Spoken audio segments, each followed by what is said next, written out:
Hello, I'm David Walliams, and tonight I've got the great pleasure of sitting down with the legendary recording artist and my friend, Sir Elton John, to celebrate the launch of his book, Me. We're in London at the world-famous Apollo, with friends, family and fans to discuss his incredible life.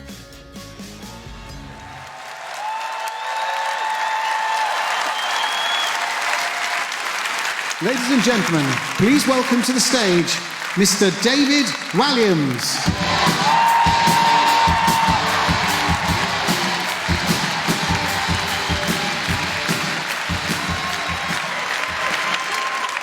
Lower your expectations, but thank you very much. It is a dream to share the stage with the living legend, someone who has influenced your life and work, an icon.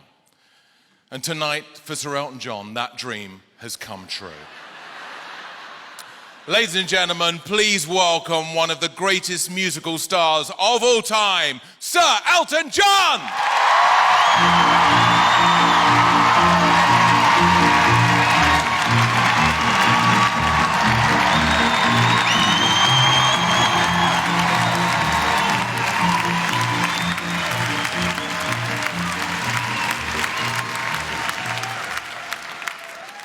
Well, that's all we have time for.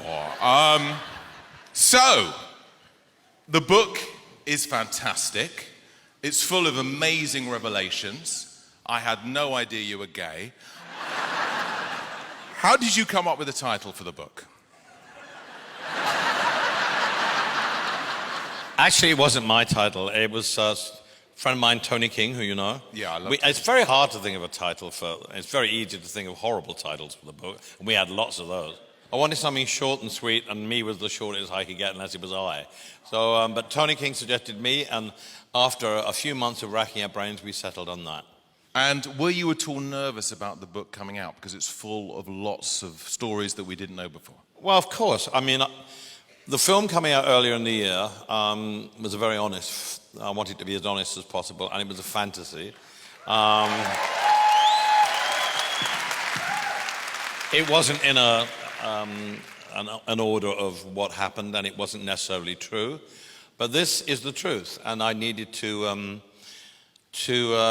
at this stage in my life, write a book, and it was really done for my children, because, you know, when I'm dead and gone, I wanted them to know what their daddy was like. They're not allowed to read it, of course, until they get to about 15 or 16. But it was originally going to be written by my friend Ingrid Sishi, who was the editor of Interview magazine and then worked in Vanity Fair. And she was a dear friend of mine for a long time. And she'd done a lot of research for the book and then unfortunately passed away from breast cancer. And I sort of shelved the book. And David said, you know what? You should do the book for the kids because they have to know what you were like. And you have to write your definitive story. So I thought, well, who's going to do this? And Alexis Petridis is a friend of mine who writes music critiques for The Guardian. And he's got a great sense of humor. And I needed someone with a great sense of humor to write about my life because so many wonderful, funny things have happened to me. No, well, it really feels like he captured your voice perfectly. Now, as a young child, it's interesting the influences you had that got you into music. A lot of people would think it might be Little Richard or Jerry Lee Lewis, but actually one of the biggest musical influences on you was a lady called Winifred Atwell. Winifred Atwell was my hero, and I loved her because she obviously loved what she did. And I think that's so important when you're a musician to give that across, that you really are enjoying it. She did inspire me. When rock and roll first came out in 1957, when my mother bought Heartbreak Hotel by Elvis Presley, that was the end for me. But then I heard Little Richard and Jerry Lee Lewis and Fats Domino, and that really was the key. Russ Conway inspired me. Liberace inspired me. George Shearing, who was a jazz piano player who my dad loved, he inspired me. Anyone who played the piano inspired me. I played by ear when I was a kid. I had the ability to hear a song when I was about 3 or 4 and be able to play it on the piano. In Rocket Man, it was the Skater's Waltz, and that's actually true. That was the first thing I played on the piano. And then I would go to Sunday school and come back and play the hymns. And everyone said, you're so good, it might be nice if you had some lessons. And I wasn't so sure about it. But there was a lovely lady in Pinner called Mrs. Jones, and I went to her and I studied under her, and I loved it. And I loved playing Chopin and Mozart and Bach. Who wouldn't? Wonderful melodies written by geniuses. And I was quite good at it. And then someone said, well, you're that good, you should maybe try for an entrance exam at the Royal Academy of Music. And I did various things at local music competitions, and I think I won, I came second. And that was terrifying, really terrifying. Competitions are terrifying. But I passed my music exam for the Royal Academy, and so I went there in 1958 when I was 11 years old, and it was called a Junior Exhibition and Scholarship. And walking through the doors of the Royal Academy of Music, which is a very, very intimidating building anyway, and it smelt of fear. It smelt of fear. If, any other music other than classical music was frowned upon, even brilliant jazz musicians, show tunes, standards, all the great writers. If it wasn't classical, it wasn't going to happen. And so by that time, I'd kind of had my mind made up. But I did love playing classical music. But to be honest with you, I didn't have the hands for a classical piano player, and my mind was made up. I wanted to be Little Richard or Jerry Lee Lewis, or play like them anyway. But for a long time, you were a jobbing musician. You went on the road with Bluesology and Motown artists. Played many years in my band Bluesology, backing wonderful people like Patti LaBelle and the Bluebells, Major Lance. I played with Lee Dorsey. I played with Billy Stewart, who was a wonderful R&B singer. And I learned so much by playing with these people and seeing the craft that they had and the way they took an audience and just held them in the palm of their hands, and it was an extraordinary experience. Then I went to work for Long John Baldry, one of Britain's greatest blues singers and 12-string guitarists, but then he had a huge #1 record called Let the Heartaches Begin. As a band, we weren't allowed to play behind him when he sang that. He bought a Revox tape recorder, which is a reel-to-reel tape recorder, and played the backing track, and we had to stand there like lemons while he sang the song. And eventually that led to him playing cabaret, and that led to people not really being interested in what we were playing. And I thought, I didn't become a musician for this. You're given a gift to be a musician. If you're not enjoying it, something's wrong. So I decided to answer an advertisement from the New Minstrel Express, which said singers and songwriters wanted. And I knew I could write melodies, but I couldn't write songs. So when I went to the audition, this is the incredible thing about, I couldn't believe that when I look back, that I had the courage to do that, because I was overweight, I was very shy, I wouldn't say boo to a goose, but anything other than playing to cabaret music, I thought, I've got to take a chance. So I went into the office, Ray Williams was there, and it was full of reel-to-reel tapes and envelopes. And so he said, well, what do you want to do? And I said, I really want to write songs, but I can't write lyrics. So there was a pile of envelopes on his desk. He could have given me any one, but he picked out one, said, this guy's written him, gave it to me, and it was Bernie Taupin. Now, the odds of that happening, of being given that envelope, are astronomically,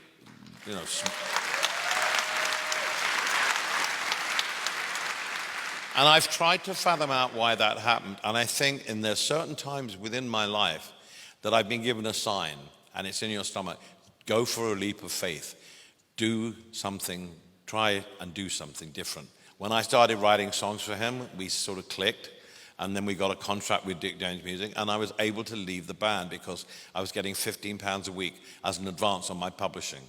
So it meant that my pride was restored in what I was doing, and I was doing something different. I was writing songs for a living. We weren't getting anywhere, but I was writing songs for a living.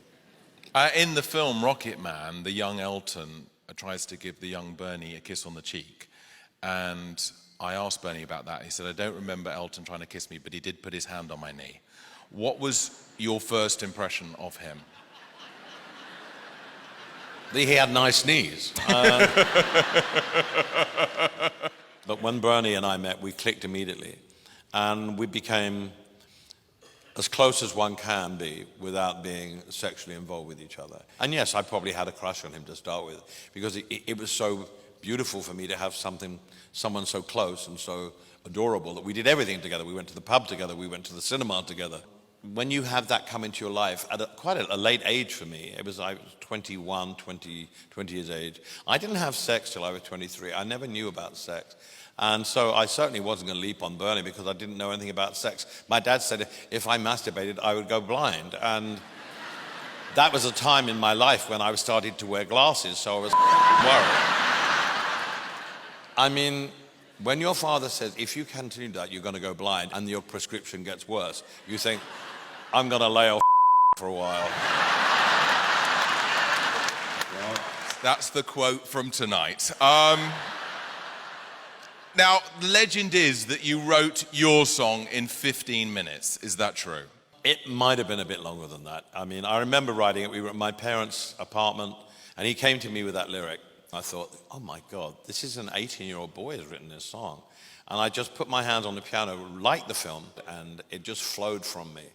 And that's the way that Bernie and I kind of write. But it was extraordinary. When I finished that song, I was so excited. I called him in, and I knew at that moment that we'd written a great song. We'd taken a giant leap forward in our songwriting ability. We were onto something for the first time. That was the song that launched me into this, began to launch us into the stratosphere. And so it means a lot to me. It's really strange with Bernie's lyrics. As I get older and I sing the songs more, songs like that and Tiny Dancer and Daniel and Border Song, the lyrics for me get better and I grow into them more. And I'm just really, really lucky to have found him, for Christ's sake, yeah.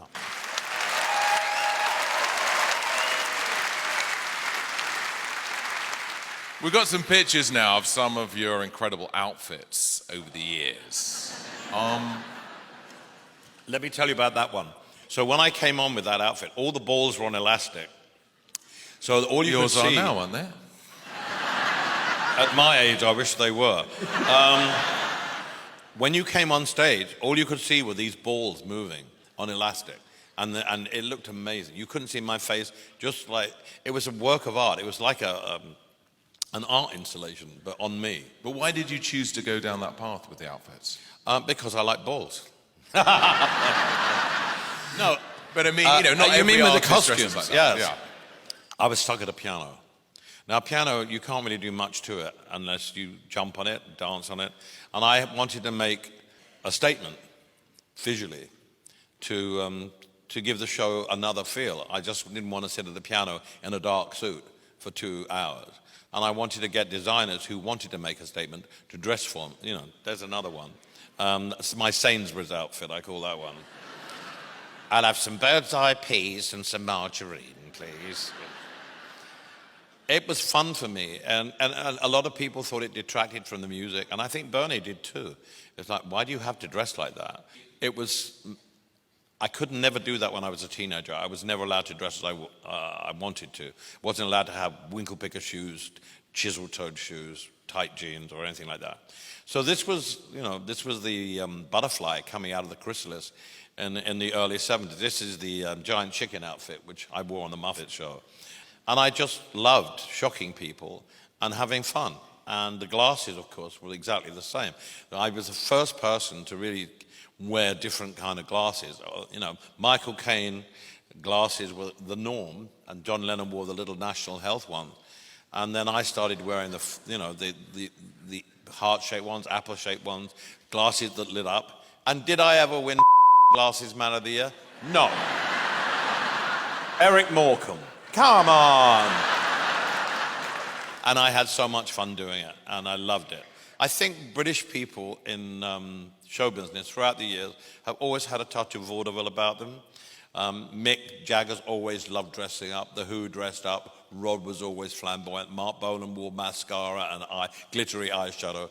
It's something about the performance and getting ready to go on stage that the Americans really didn't have in rock and roll. And we did it. We had it in spades. Freddie Mercury is another one. We've always had the tradition of, dressing up, and it's you go on stage and you're ready for your performance. You're in costume. And that was what it was like for me. And so let's talk about the Troubadour Club in LA. Your first night, Quincy Jones is there, Leon Russell is there in the audience. Were you starstruck? I didn't know they were in the audience to start with. Otherwise, I would have been literally myself, because Neil Diamond introduced me. He was on the same label as I was, and I thought that was incredible that someone like him would offer to introduce me. The Beach Boys were there, but I didn't know. The only one I knew that was there was Leon Russell, who was my idol, and had this incredible long silver mane of hair. And I was halfway through Burn Down the Mission, and I saw him. And I went, oh my God. I kind of froze mid-song thinking, he's going to come backstage afterwards and he's going to sit me down in a chair saying, this is how you play the piano, not the way you're doing it. And he did come backstage afterwards, and he was as sweet and as lovely as you could possibly be. He took me on tour with him. And instead of being jealous of my success, he embraced me. When I first became successful in America, I had a telegram from George Harrison, who had All Things Must Pass in the Billboard Top 20. And it was the nicest thing. It gives you confidence that your peers think you're doing okay. The people that you love and look up to. The band, who I adored, came to see me in Philadelphia, and I didn't know they were going to come. So when that kind of thing happens, it gives you so much of a boost. It was astonishing, and I've never forgotten it. And that's why now, when I do my radio shows, I try and encourage music by young people. I know the old stuff. I know the great Motown stuff. There's so much music in my brain that it's on my computer. But when I hear something by Lorde at 16 or Billie Eilish at 16, that gives me all the hope in the world that things are okay. And from George Harrison to John Lennon, who you had a very close friendship with, and you also had a bet around his song that you played on Whatever Gets You Through the Night. John and I became friends through Tony King again, who had worked for John. At a difficult time in John's life, when he was a little off the rails, he'd just done the rock and roll album with Phil Spector, and it was a crazy, Phil was shooting guns in the studio, and it was a crazy time. And I met John, and I was obviously very intimidated when I met him because I'd heard of a lot of how, he could be very abrasive. But I never found that ever in our friendship, never. He asked me to play on Whatever Gets You Through the Night, which was on Walls and Bridges, and also sing on the B-side. And I went into the session in New York, and I made a bet. I said, John, if this gets to number one, will you come on stage with me? And he said, sure. Silly him. Because it did get to number one, and at Madison Square Garden in 1975, on Thanksgiving, he came on stage to the biggest round of applause I've ever heard for anyone in my life, which was so moving because this man had not played in New York since the Beatles at Shea Stadium. He hadn't played a live show since the Peace concert in Toronto, and he was literally physically sick before he came on stage. And that was the night he re-met Yoko. She came to the show, gave him a gardenia. We went out to dinner afterwards, and it began a rekindling of their love. And it was one thing I will never, ever forget. So he kept his side of the bargain. And I said, listen, I'd love to record one of your songs. What song of yours would you like me to sing? And he said, no one's ever recorded Lucy in the Sky with Diamonds. And I said, well, I'll do that one then. And I loved that song, and I recorded it, and he sang on it and played in it. So it was just a wonderful friendship that evolved because of music. There's always music at the heart of anything. And his musicianship was fantastic. And I'll never forget that night at Madison Square Garden.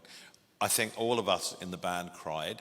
We had tears running down our cheek because the love that those New Yorkers had for him, he didn't realize.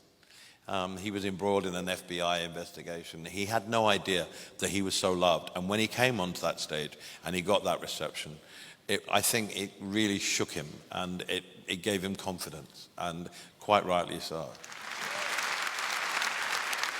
It's New York, 1975. Seems like an incredible time to be alive, with Studio 54 opening. What memories do you have of nights out? Can you remember any of it? I have many, many nights at Studio 54. It coincided with the advent of disco music, which I absolutely loved, and the best disco music. I remember dragging Rod Stewart onto the dance floor. Everybody just went there to dance. I never really sat in a booth and taught. All I wanted to do was dance. And it was great, great fun. It was very debauched. I don't think there will ever be another place like it. I think Liza Minnelli proposed to me one night, and she always picked the wrong guys, didn't she? And I love her to death. But at the time, you were also probably the biggest star in the world. Was your success mind-blowing for you? Yes, it probably was. But I've always had a mantra never believe the hype. And hopefully I've always tried to stay as down to earth as possible. Now, there are passages in the book you think, what the is he talking about? He asked someone to stop the wind. Very down to earth. But I've never boasted about my success, and I've always had a down-to-earth approach when it came to my career. I'm a kid from Pinner. I was so shy, and I'm playing Dodger Stadium. My whole family was there, more or less. It's extraordinary what happened to us. And we worked really hard, too.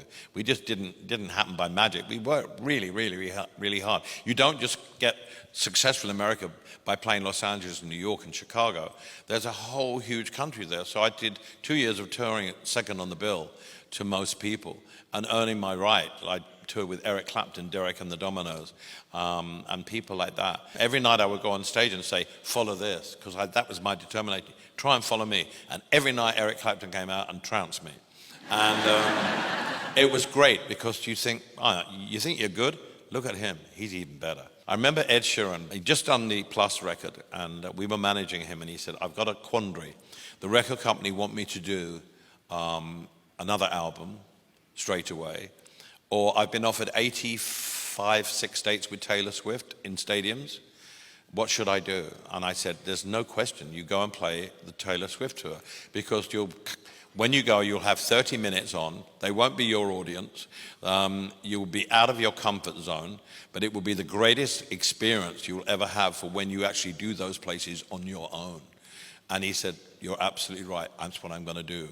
And he listened to me, and it was the greatest thing he could do. He went and played second on the bill, and he gained a lot of experience by watching her and playing second on the bill. And that was what I had to do for a couple of years. Everybody did it. U2 did it. The Police did it. And it was great fun because we were playing with wonderful musicians. People I'd never dreamt. I used to go and see Cream. I never thought, John Mayall's Blues Breakers. I never thought I'd be playing with Eric Clapton, for God's sake. Here I am playing in Chicago with Derek and the Dominoes. And it was amazing. One person we haven't talked about yet is Freddie Mercury. The idea of you two partying together seems like the best night of all time. I mean, I never got to meet him. I'd have loved to. Everyone in this room, everyone around the world loves him. Can you describe your friendship? I don't think I'd ever met anybody like Freddie, who was larger than life, so funny, so gifted, so talented in what he wanted to do. I mean, his videos, he's used ballet dancing, and he had such an incredible mind, and was one of the funniest people I'd ever met, and was so wonderful to spend time with. Hanging out with him was a pleasure.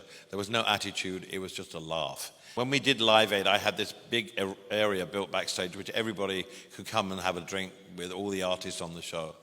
And I went on before Queen, and Queen came, and I wore this ridiculous kind of hat. And Freddie came back, and they completely trounced it. I went, well, I said, no one need go on now, Freddie. You just completely and utterly swept the board, and you were absolutely brilliant. He said, yes, darling, we were. And what were you wearing? You looked like the Queen Mother. And I did. You told me once a very moving story about when he was ill and when he died. God. I have a house in London which wasn't too far from the house where he spent the last few weeks of his life or years of his life. And I didn't go and see him often because I found it really, really painful, because AIDS was terrifying. And he was physically terrifying to look at. But Freddie loved collecting Japanese art and collecting at auctions. So while he was dying, he was still buying things at auction. He would be surrounded on the bed, and there'd be medicine all around him, medicine cabinets, pills, but auction catalogs. And it was astonishing. I thought, this is amazing. This man has such a love of life that he's not thinking about dying whatsoever. He's still thinking about living. And he showed no fear to me about dying, and no fear or sadness. He went round there, and you held an audience with Freddie. And I collect a painter called Henry Scott Tuke. At Christmas morning, Tony King, again, who's a link in my life, came and gave me this pillowcase. And his drag name, my drag name is Sharon, as you read in the book. And he was Rod Stewart's Phyllis, and we've all got drag names. David Bowie never had one. He was always Mrs. Bowie, and Mick was always Mrs. Jagger. But Freddie was Melina, as in Melina Mercury, the Greek actress. And in this beautiful pillowcase was this watercolor of Henry Scott Tuke. And in the note that went with it, it said, "Dear Sharon, I saw this at auction and thought you'd love it. I love you, Melina." And well, you can imagine how much I cried. And it was really moving. And he was dying, and he still thought of his friends, and he bought me this. And I still have it on its easel, and I still have the pillowcase next to my bed. That's the kind of person he was. He was so full of love and life. I don't think I've ever met anyone quite like that.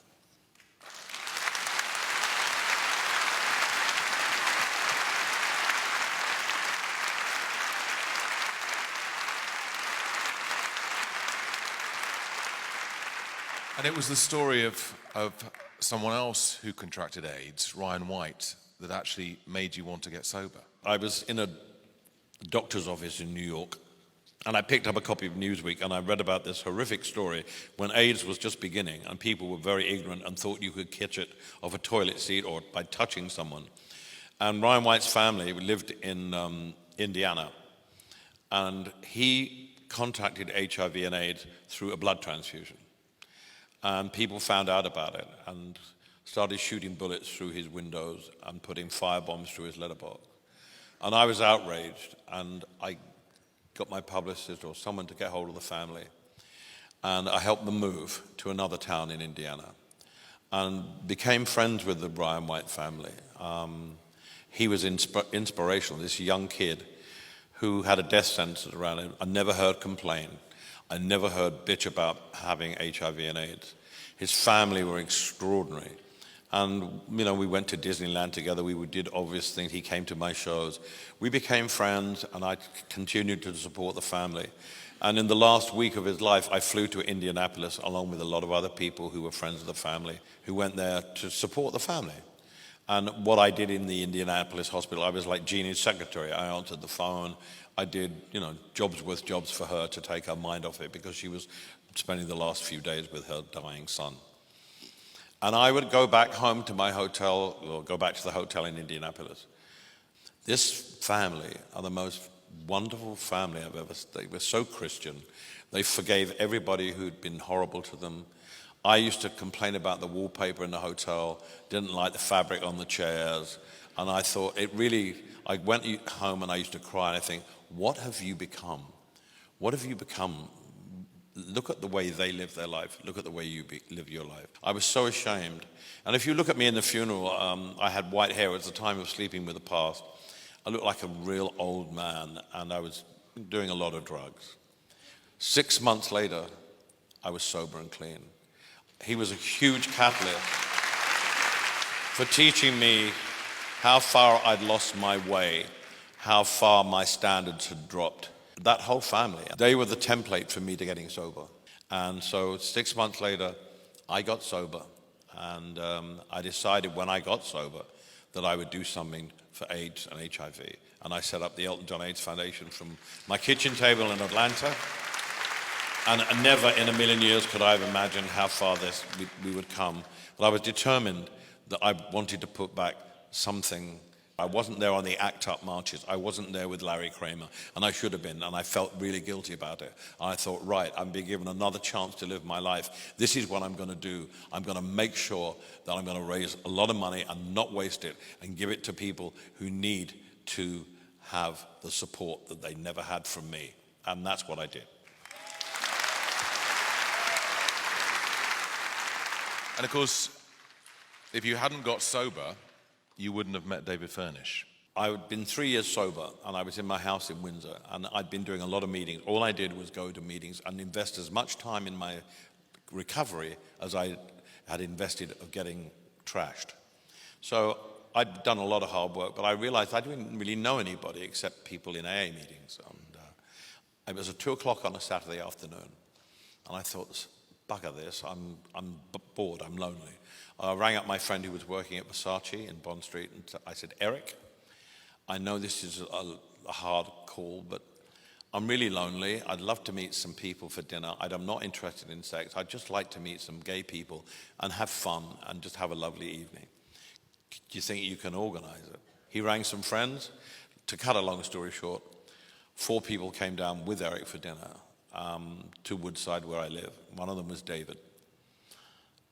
And as soon as he walked through the door, I thought, God, you're rather nice, you're very special. And he didn't really want to come because he thought I'd be all full of myself, talking about myself. But he came in the end. It was Halloween, and they were all leaving for a Halloween party afterwards. And we clicked straight away. He loved photography, he liked movies. And I had a great time that night. And the next morning, I thought, what's the safest time that I can ring him on a Sunday after a Halloween party? And I waited about 11:30. And also, this was someone who had a job, had a car, had an apartment. He owned it. It's like, wow, I've always taken hostages. I've always taken people's lives away from them. This man is, he's pretty independent. We started to date. And eventually, of course, we became to be a relationship. But why did I make that phone call on the Saturday afternoon? What made me do that? When I mentioned earlier about the story of me going to Ray Williams and answering that advertisement, why did I go? That decision in my life changed my life, and I got together with Bernie. It was the same message that I got through my soul from another object or God or whatever you like to call it. And so if I hadn't have made that phone call, I wouldn't have had David.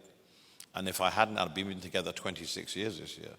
And it's an extraordinary relationship. And being with me is not easy. It's a very hard relationship. It's hard being with someone. And when we had the children, David said, right, the boundaries have changed. We sat down in the house. He said, what do you want to do? And I said, I'd like to do a farewell tour, but I want to stop traveling because I want to spend time with my boys. And I said, this is what the last part of my life is going to be. I don't need to tour anymore. I'm fed up with touring. I want to spend the time with you and the boys. Before that, I was going to die on stage like Eric Morecambe or Tommy Cooper. And I'm glad I'd made, the decision now. The tour ends in November 2021. And I love my children so much, and it's given me something I never thought I could possibly be, a father. And I love every single minute of it. And we love being parents, and we love those boys so much. And so the last part of my life, I'm not going to be traveling and touring. And people say, oh, you will, you'll do shows. Well, I might well do shows. But if I'm going to do a show, I would like to do what Kate Bush did in this very theater, and do 3 weeks, and do a residency 45 minutes away from my children, where I can actually come on stage, not play Crocodile Rock or The Bitch Is Back, and play some things from my catalogue that I would love to play, but haven't had the chance because my fans have asked me for years to do that. But when you go out on tour, as Mick Jagger says, quite rightly so, if you don't play the hits, people are going to feel cheated. That's what they want to hear. So when I do make a decision, if I play the Hammersmith Odeon for 3 weeks, I love this building, I'd love to do it. Not the Odeon, no, it's the Apollo, but I'm old. I would love to do a show that I could do some stuff from my catalogue that I haven't done. And I've played the hits enough. And my boys listen to my albums and they go, why don't you play Mona Lisa's Mad Hatters anymore? Why don't you do this? And they know my catalogue, and I said, one day I promise you that I will. And so my life has changed for I've been so lucky. Listen, I've had the greatest career. I've had various things, messages from the unknown to meet Bernie, to meet David, to have children. I've been so lucky to have those calls, and I've heeded them. And this is the final part of my life now. I'm 72 years of age. My ambition is to stay alive long enough to see my boys get married and make sure they have the most wonderful life. How privileged am I to be sitting here tonight talking to you this incredible life, this incredible career. Yes, it's had some terrible downs and it's had incredible ups. But life is like that anyway, isn't it? Everyone has problems in their life, me included. This year has been the most successful year of my career.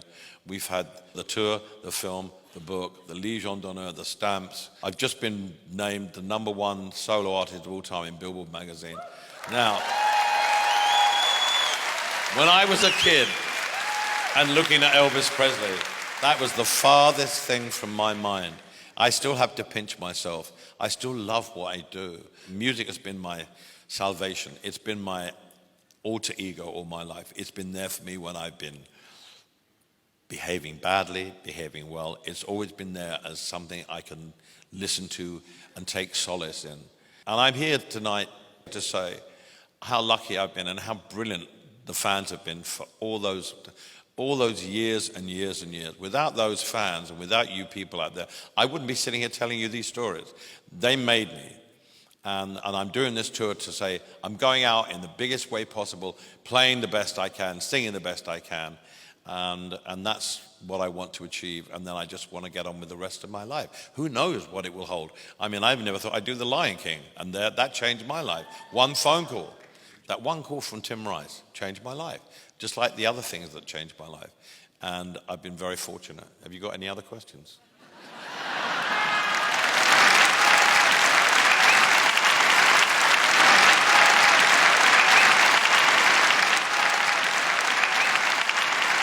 Ladies and gentlemen, Sir Elton John! Thank you so much. Thank you.